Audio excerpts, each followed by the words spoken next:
పీఠాపురంలో పరిణామాలు తెలుగుదేశం పార్టీ జనసేనలో కాక పుట్టిస్తూ ఉన్నాయి. నిన్న పవన్ కళ్యాణ్ తాను పీఠాపురం నుంచి పోటీ చేస్తాను అని ప్రకటించిన వెంటనే తెలుగుదేశం పార్టీ నాయకులు, కార్యకర్తలు, మాజీ ఎమ్మెల్యే వర్మ అనుచరులు తెలుగుదేశం పార్టీ కార్యాలయం వద్దకు చేరుకొని పవన్ కళ్యాణ్కి టికెట్ ఇవ్వడానికి వీల్లేదు, వర్మకే టికెట్ ఇవ్వాలి అంటూ పెద్ద ఎత్తున ఆందోళన చేశారు. పార్టీ జెండాలను, ఫ్లెక్సీలను కుప్పగా పోసి పార్టీ కార్యాలయం ముందే తగలబెట్టారు. అంతటితో ఆగకుండా అక్కడున్న టీడీపీ మహిళా కార్యకర్తలు పవన్ కళ్యాణ్ అత్యంత దారుణంగా బహిరంగంగా కెమెరాల ముందే బూతులు తిట్టారు. 2 చోట్ల ఓడిపోయిన వాడికి సిగ్గు లేకుండా మళ్ళీ ఇక్కడికి వస్తున్నావా, ఎలా వస్తావు, పోటీ చేయి, ఓడించి తీరుతామంటూ కూడా మహిళా కార్యకర్తలు, తెలుగుదేశం పార్టీ మహిళా కార్యకర్తలు సవాల్ చేశారు. అయితే ఇంత జరిగినా కూడా పవన్ కళ్యాణ్ అంత దారుణంగా దూషించినా కానీ తెలుగుదేశం పార్టీ నాయకత్వం నుంచి ఎలాంటి స్పందన రాలేదు.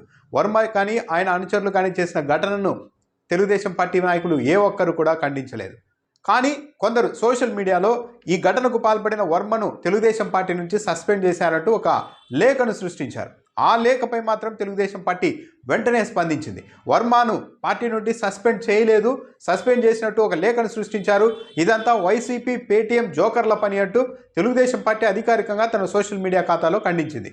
కానీ నిన్న పవన్ కళ్యాణ్ బూతులు తిట్టడం కానీ, పార్టీ కార్యాలయం వద్ద రచ్చ చేయడంపై మాత్రం ఇప్పటి వరకు తెలుగుదేశం పార్టీ నుంచి స్పందన లేదు. ఒక తెలుగుదేశం పార్టీని అనుకుంటే జనసేన పార్టీ నాయకత్వం కూడా చాలా మౌనంగా ఉంది. దీన్నే విజయవాడకు చెందిన జనసేన నేత పోతిన మహేష్ ప్రశ్నించారు. ఆయన విజయవాడ వెస్ట్ సీట్ ఆశిస్తున్నారు, కానీ అది కూడా పొత్తులో భాగంగా జనసేన తీసుకోలేదు. ఏళ్ల తరబడి అక్కడ పనిచేస్తూ తప్పనిసరిగా తనకే టికెట్ వస్తుందని భావించిన మహేష్ తీవ్ర ఆందోళనతో ఉన్నారు. ఆయన కార్యకర్తలతో సమావేశం నిర్వహించారు. ఈ సందర్భంగానే పీఠాపురంలో జరిగిన సంఘటనను ఆయన ప్రధానంగా ప్రస్తావించారు.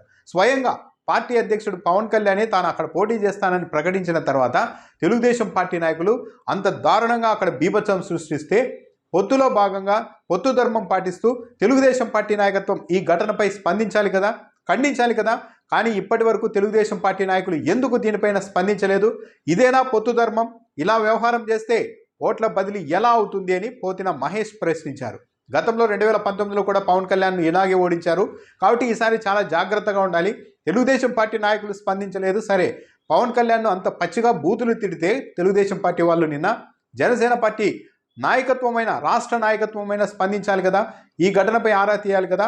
కానీ ఎందుకు జనసేన పార్టీ నాయకత్వం కూడా మౌనంగా ఉంది అని పోతిన మహేష్ ప్రశ్నించారు. విజయవాడ వెస్టులో ఏళ్ల తరబడి పనులు చేస్తూ డబ్బులు ఖర్చు పెట్టుకొని ఊరూరు తిరిగి కేసులు కూడా పెట్టించుకున్నాము తాము, కానీ ఇప్పుడు మాత్రం టికెట్ మరో పార్టీకి ఇస్తే ఇక్కడున్న జనసేన పార్టీ క్యాడర్ ఏమైపోవాలి అని కూడా పోతిన మహేష్ ప్రశ్నించారు. స్వయంగా పార్టీ అధ్యక్షుడు పవన్ కళ్యాణ్ పోటీ చేస్తామని చెప్పిన పిఠాపురంలోనే టీడీపీ నుంచి అలాంటి విపరీతం జరుగుతూ ఉంటే ఎవరూ స్పందించకపోతే ఇక ఓట్ల బదిలీ ఎలా జరుగుతుంది? ఇలా అయితే పవన్ కళ్యాణ్ గెలుపు సాధ్యం ఎలా అవుతుందని కూడా పోతిన మహేష్ ప్రశ్నించారు. అయితే జనసేన పార్టీ వర్గాలు చెబుతున్నమాట, పీఠాపురంలో నుంచి తాను పోటీ చేస్తానని పవన్ కళ్యాణ్ ప్రకటించిన తర్వాత ఇక ఎలాంటి ఆటంకాలు ఉండవు. తానే ఒక పార్టీ అధ్యక్షుడిని, పొత్తులో ఉన్నాను కాబట్టి తాను అభ్యర్థిత్వాన్ని ప్రకటించుకున్న తర్వాత ఇక తెలుగుదేశం పార్టీ వాళ్ళ నుంచి కూడా ఎలాంటి నెగిటివ్ రియాక్షన్ ఉండదని పవన్ కళ్యాణ్ భావించారు. కానీ ఊహించని స్థాయిలో వర్మ నుంచి ప్రతిఘటన వచ్చింది. ఇదంతా ఎందుకు జరుగుతోంది అన్న అనుమానం కూడా జనసేన పార్టీలో ఉంది.